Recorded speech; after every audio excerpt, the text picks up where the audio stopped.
के खाना खाना मुझे सबसे अधिक पसंद है। एक दिन बिल्ली ने कुछ ज्यादा ही खा लिया। इसी कारण उसे बहुत ज्यादा पेट में दर्द होने लगा और उससे नींद भी नहीं आ रही थी। उसे सोने में बहुत परेशानी हो रही थी। शायद मैंने कुछ ज्यादा ही खा लिया। अब मैं क्या करूं? हे भगवान, कल से इतना अधिक नहीं खाऊंगी। अभी तो नींद आ ही जानी चाहिए। टीटू बिल्ली गिड़गिड़ाती रही, लेकिन आखिर उसे अंत में नींद आ ही गई। अगले दिन वह सब भूल गई और फिर से बिंगू कुत्ते के घर गई और खाना खाने लगी। वाह, कितना स्वादिष्ट खाना है। चलो इसे सफा चट कर देती हूँ, पूरी रसोई साफ कर देती हूँ। टीटू ने बिंगू का सारा खाना खा लिया। बिंगू कुत्ता उसी समय वहाँ आ पहुँचा। तुम चोरी कर रही हो। तुमने मेरा खाना चोरी करा। ये गलत बात है टीटू। कितनी बार जंगल के सभी लोग तुम्हें ये बात समझा चुके हैं कि अपना खाना स्वयं ढूंढो, मगर तुम दूसरों के घर में घुस के उनका खाना खा जाती हो। आज मैं तुम्हें नहीं छोड़ूंगा। बिंगो कुत्ता उसके पीछे भागता है, बिल्ली आगे आगे भागती है। इतना ज्यादा खा लिया, अब तो भागा भी नहीं जा रहा। क्या करूं? टीटू ने भागने की बहुत कोशिश की। वो पूरे जंगल में भागना चाहती थी, पेड़ों पर चढ़ना चाहती थी और कुत्ते से अपनी जान बचाना चाहती थी, मगर ये सब नामुमकिन था क्योंकि वो इतना ज्यादा खाना खा चुकी थी कि उसके लिए भागना असंभव था। लगता है आज तो ये मुझे पकड़कर खा ही जाएगा। कोई मुझे बचाओ, कोई मुझे बचाओ। उसके कई बार मदद मांगने पर भी कोई जानवर उसकी मदद करने नहीं आया, क्योंकि कभी ना कभी सभी के घर में घुसकर उसने खाने की चोरी की थी। आज पता लगा तुम्हें हमेशा चोरी करती हो। अब भागकर बताओ। अंत में बिल्ली ने हार मान ली और कुत्ते ने उसे पकड़ लिया। आज मैं तुम्हें नहीं छोड़ूंगा, मैं तुम्हें खा जाऊंगा टीटू। बस बस करो, मुझे माफ कर दो, मैं और नहीं भाग सकती।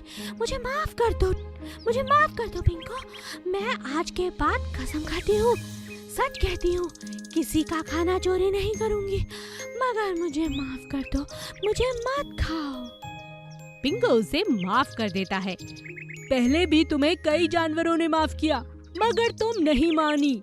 मगर मैं बिल्ली खाना जानता हूँ। याद रहे, तुम्हें दोबारा चोरी करते देखूंगा तो तुम्हें बिना पूछे सीधा खा जाऊंगा। वादा रहा? वादा, मैं कभी चोरी नहीं करूंगी। वादा, वादा, वादा। जादुई चींटी। एक बड़े पीपल के पेड़ के नीचे बहुत सी चींटियां रहा करती थी। वो दिन रात मेहनत करके अपने घर को चलाती थी। सब लोग मिलकर एक साथ मेहनत करके खूब सारा खाना इकट्ठा करते। उन्होंने अपने घर के एक छोटे से कमरे में बहुत सा खाना इकट्ठा करके रख लिया था। लगता है काफी खाना इकट्ठा हो चुका है। सर्दियाँ बहुत अच्छी निकलेंगी। हाँ, मुझे भी यह लगता है, पर माँ कह रही थी हमें और खाना चाहिए होगा। बरसातों में हम बाहर नहीं निकल पाएंगे। बरसातों में? हाँ, बरसातों में तेज बारिश होती है तो हमारे घर में भी पानी भर जाता है और उस समय तो कहीं जा भी नहीं पाते। अपने आप को बचाना भी तो बहुत मुश्किल हो जाता है। कितनी सारी चींटियां तो बहकर ही मर जाती हैं। अच्छा, तो हमें इससे बचने के लिए कुछ करना चाहिए, पर हम कुछ नहीं कर पाते। एक दिन चींटी कहीं जा रही थी। उसने देखा कि पेड़ के नीचे एक जादूगर बैठकर जादू का खेल दिखा रहा है।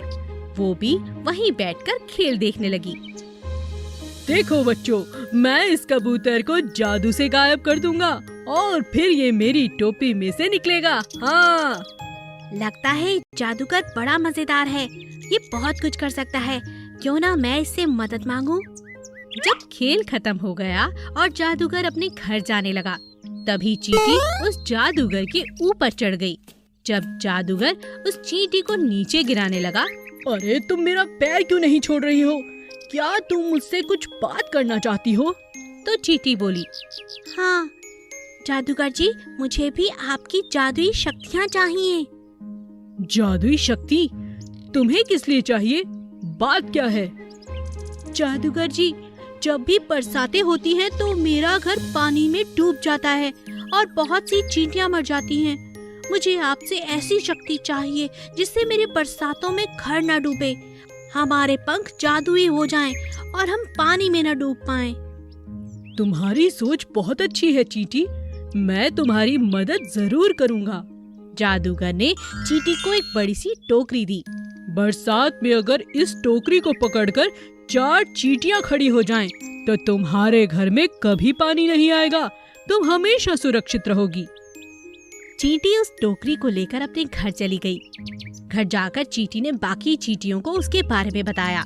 तुम बहुत होशियार हो, हमारे लिए तुम ये जादुई टोकरी ले आई। अरे देखो देखो, बारिश होने वाली है। इस बार बरसात तो हुई, लेकिन 4 चींटियां टोकरी पकड़कर खड़ी हो गईं और घर में बिल्कुल एक बूंद भी पानी नहीं पहुंचा और एक नन्ही चींटी बन गई जादुई चींटी।